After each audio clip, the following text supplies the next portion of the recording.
Now we're going to work with multiple angles. We have the cosine of 2 theta equals 1/2, and we want to solve for all solutions. So I'm going to solve this saying, well, I know that my cosine function has a ratio of 1/2 when I have a pi over 3 angle, or I have a 5 pi over 3 angle.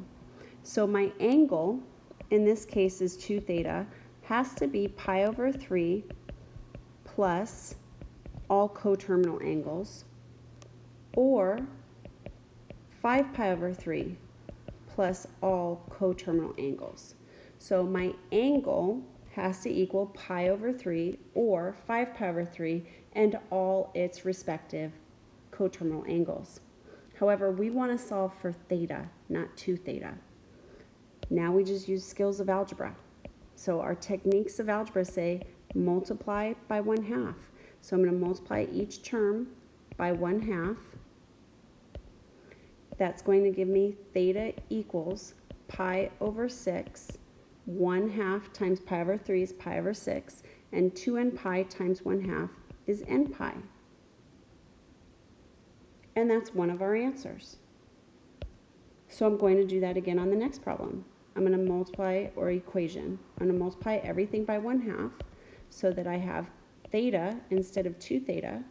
And this time I have 5 pi over 6 plus n pi, because 2 times 1/2 is 1.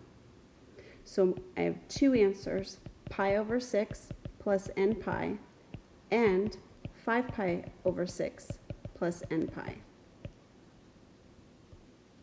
Voila! Let's try that again. We have sine of 2 theta equals negative 1/2. I'm going to draw a unit circle. The sine of an angle is going to give me a ratio of 1/2 whenever I have a pi over 6 angle. And for sine, we're going to get negative ratios in quadrants 3 and quadrants 4. So we have the angle, in this case is 2 theta, is equal to 5 pi over 6 plus all of its coterminal angles, and 11 pi over 6 plus all of its coterminal angles. Now I'm going to multiply it by 1/2, by 1/2, by 1/2, and this is going to give me an answer of 5 pi over 12 plus n pi. Likewise, we're going to multiply each term by 1/2 in the other equation, and we get theta equals 11 pi over 12 plus n pi. And those are our two solutions.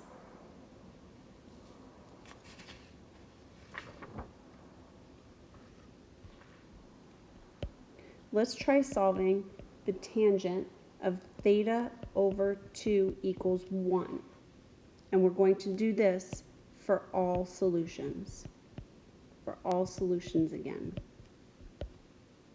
Now, if you want to give this a try, you might be able to do this and feel pretty good about it.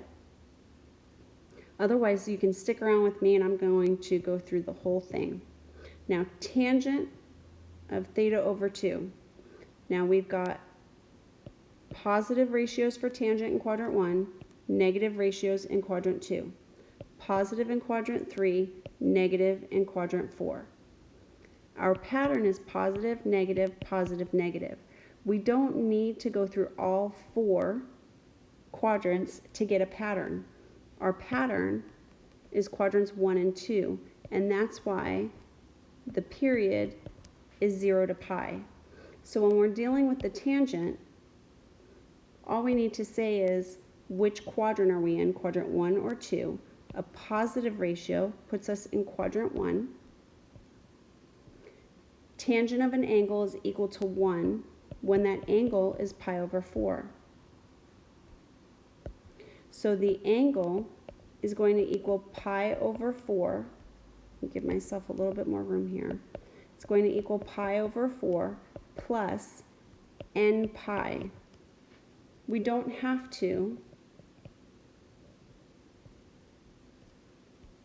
hit that angle in quadrant 3 because when we add pi, we're going to be in exactly halfway into quadrant 3. When we add another pi, we're going to be exactly halfway into quadrant 1. When we add another pi, halfway into quadrant 3. When we add another pi, exactly halfway into quadrant 1, we're going to just need to add pi to get to all of our solutions. But this time, we need to multiply each term by 2 so that the 2's cancel out and we have theta equals pi over 2. 2 pi over 4 is the same thing as pi over 2 plus 2n pi. And that's our solution for the tangent of theta over 2 equals 1.